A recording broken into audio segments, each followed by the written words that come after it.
É, Seja bem-vindo, essa aqui é a minha apresentação da atividade 3, na matéria de organização e recuperação de dados. Meu nome é Luiz Eduardo Fernandes, então vamos começar. Primeiro falando sobre árvore binária de buscas, as ABDs.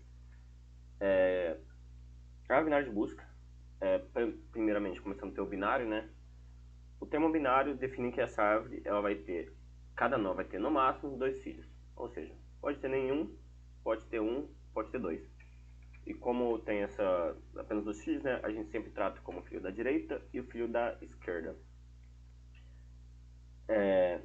Agora, o termo de busca, ela impõe que essa árvore vai ter algumas, como posso dizer, algumas regras na inserção e na remoção.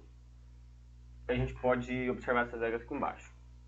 Sempre que for inserido ou removido, a ideia é que a árvore, cada nó, à sua direita, o elemento seja sempre maior e a sua esquerda seja sempre menor. Exemplificando aqui, temos essa árvore aqui embaixo e vamos fazer a inserção do número 8. Então a gente começa sempre pela raiz, o elemento raiz que é o primeiro. O 4 é maior que o 8, perdão, o 8 é maior que o 4? Sim, a gente segue para a direita. O 8 é maior que o 6? Sim, a gente segue para a direita de novo. O 8 é maior que o 7? Sim, também. Nesse caso, a gente tem um null aqui embaixo, né? A gente tem o elemento da direita do 7, ele não existe.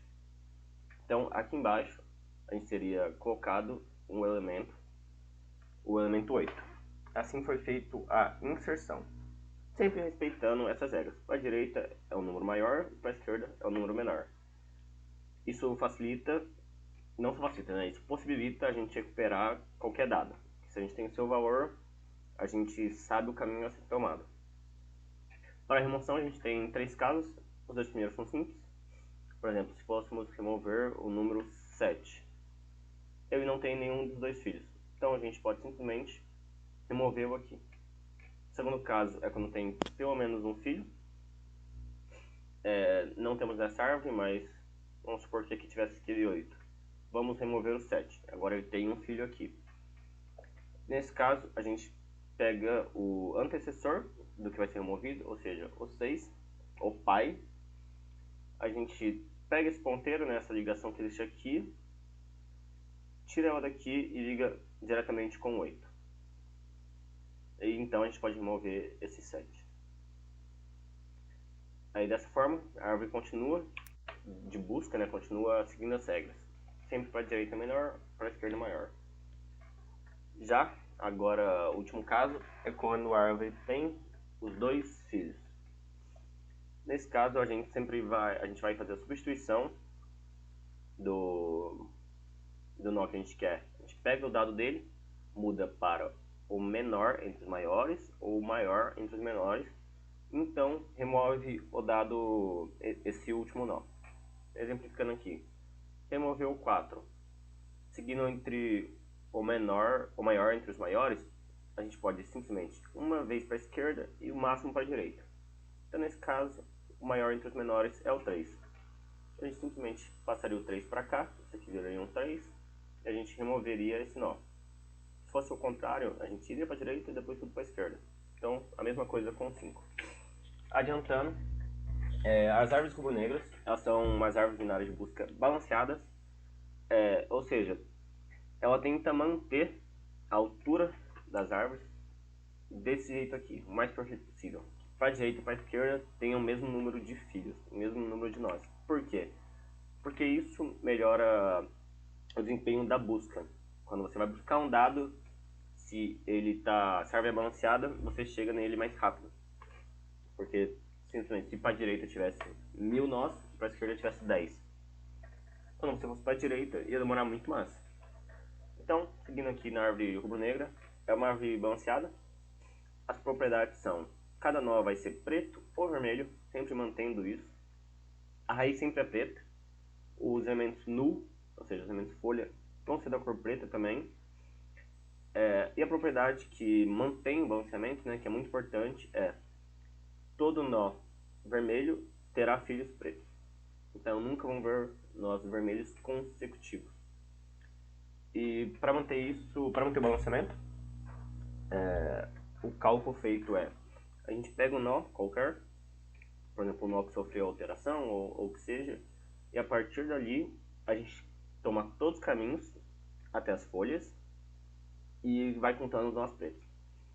Esse número tem que ser sempre igual. Aqui um exemplo de uma árvore rubro-negra. Pode perceber aqui, ó, sempre que há nós vermelhos, a gente tem nós pretos. Isso é uma das propriedades. Também não existe nenhum nó sem cor. Cada nó tem a sua cor. Um ponto da árvore rubro-negra é que, comparada com a AVL, ela tem uma busca mais lenta, menos eficiente. Isso se dá porque ela não balanceia de forma perfeita, digamos assim, a árvore. Mas em contrapartida, sempre que houver uma inserção, uma remoção, ela consegue balancear de forma mais rápida. Então, é custo computacional que é perdido na busca, é ganhado na inserção ou remoção. Então, acredito que varia muito o uso dessas árvores para cada tipo. Mas, exemplificando aqui, se a gente quer saber se essa sub-árvore aqui, começada no 7, está balanceada. A gente tem dois caminhos. 4 caminhos, né, no caso, até as nossas folhas. Do 7 para o 5, do 5 para o null. Então, a gente, aqui, contando com 7, a gente vai ter 2 pretos. Aqui também, 7 preto. Então, assim que é feito o cálculo do balanceamento. Porque dessa forma, ele, caso a inserção seja nessa sub-árvore, por exemplo, aqui que vai ser feito o rebalanceamento. Então, ele é bem mais leve, falando computacionalmente. Isso é o que difere a rubro-negra da AVL. Então, agora, seguindo, voltando então aqui para a apresentação, temos a árvore de Huffman. A árvore de Huffman, ela é uma árvore utilizada para compressão de dados, ou seja, a gente pega o algoritmo, que é um algoritmo bem genérico e funciona para diversos tipos de dados, e com o algoritmo a gente vai construir uma árvore, e a partir dessa árvore a gente consegue construir uma tabela. E essa tabela meio que vai funcionar como o tradutor para os bytes que vão estar ali. Acaba diminuindo de forma bem drástica assim, o tamanho dos dados ocupados, como a gente vai ver a seguir. E basicamente o algoritmo confere que se um caractere aparece muitas vezes, ou seja, ele tem alta frequência, ele vai ter menos bytes, menos bits no caso. Ele vai ocupar menos espaço físico. Já se aparece mais vezes, é mais raro, ele ocupa mais, já que não tem tanto problema. Um exemplo real disso são as imagens, ou JPEGs, né? Na computação, as imagens são formadas por uma junção de outras 3 imagens, que é uma imagem em vermelho, uma imagem em verde e uma imagem azul, o RGB, né? E cada pixel de cada uma dessas 3 imagens vai de 0 a 255, o valor dele. Ou seja, se no vermelho tiver o valor de 255, significa que ele é muito vermelho, que ele está totalmente vermelho, aquele pixel, e o mesmo para outras 3 cores. Juntando isso, acaba atingindo qualquer outra cor. Esse valor de 0 a 255 representa um byte, né? São 8 bits. Agora vamos imaginar uma imagem Full HD. Uma imagem Full HD ela tem 1920 pixels por 1056. Fazendo a conta aqui, se cada pixel de uma das 3 imagens é um byte, então a gente junta, né, multiplica por 3 para ter os 3 pixels. Então a gente vai ter ali os 24. Os 24 bytes por pixel. Agora juntando com uma Full HD, a gente vai chegar em média uns 520 megabytes. Só que isso não é o que acontece na prática. Se isso acontecesse na prática, a computação seria perdida, as imagens seriam muito largas, esse vídeo não carregaria. Então, seguindo aí, para entender melhor a árvore de Huffman em si, temos esse caso, que é mostrado o algoritmo para um texto. Primeiro a gente tem aqui o texto. A gente vai contar as ocorrências. O A acontece 3 vezes, o B acontece 2, o C acontece 1 e o D acontece 1. Com as frequências contadas, a gente vai fazer o seguinte: quais são os menores, os caracteres que têm menor ocorrência? Nesse caso, C e D. Então, a gente vai criar um novo nó chamado CD, e os dois fios dele vão ser o C e o D, que seria essa pequena sobre-árvore aqui.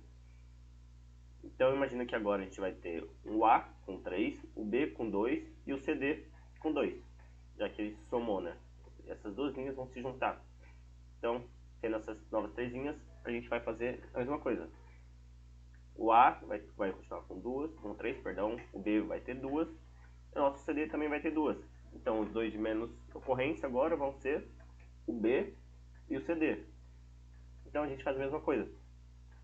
A gente junta essas duas linhas, acaba somando. Se aqui tinha 2, aqui vai ter 2, vai somar 4.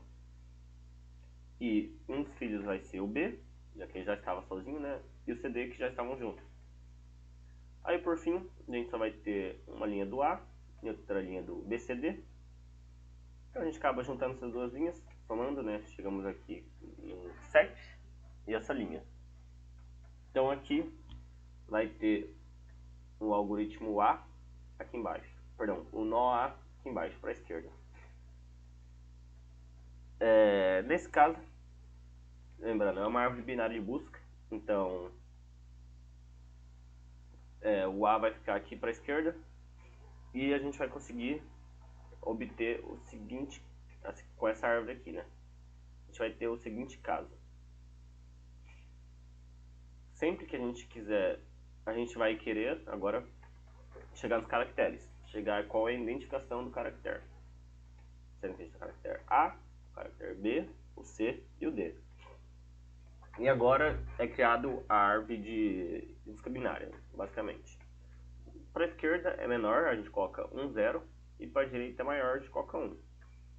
Então, sempre que você quiser fazer um passo para a esquerda ou para a direita na busca do dado, se for para a esquerda, você soma 0, você soma um bit 0, né? Se for para a direita, você soma um bit 1. Por exemplo, vamos fazer aqui. O A, ele simplesmente é o filho da esquerda, da raiz. Então, o A é representado por um bit de valor 0. O B, a gente primeiro tem que ir para a direita, ou seja, 1, depois o 0. Então é representado pelo 10, né, no binário. 1 e o 0. O C são 2 para a direita e 1 para a esquerda. E o D, tudo para a direita e outro para a esquerda. Lembrando, por exemplo, aqui embaixo o C e o D, eles são arbitrários. Por quê? Porque eles tinham a mesma representação, eles estão no mesmo nível. Então, se a gente fizesse a troca do D e para o C aqui, não teria diferença no tamanho final do arquivo. Então, dessa forma, a gente acaba transformando, se fosse pela tabela ASCII, né, seria muitos mais pixels. A gente agora cria um arquivo que vai seguir essa identificação de caractere. Então, para reconversão, né, dos arquivos, a gente precisa ter salvo essa tabela para reentender. E mesmo que cada palavra, né, tenha os bits diferentes, por exemplo, o A é um bit, o B são 2 e o C e o D são 3, isso aqui não vai ocorrer nenhuma duplicidade. Sempre vai ser muito bem claro. Porque quando a gente tem uma palavra escrita, ele vê um bit e tenta... Perdão. Ele vê um bit e tenta identificar esse bit na tabela. Por exemplo, se tiver um 0, ele já vai do primeiro e já vai bater no 0.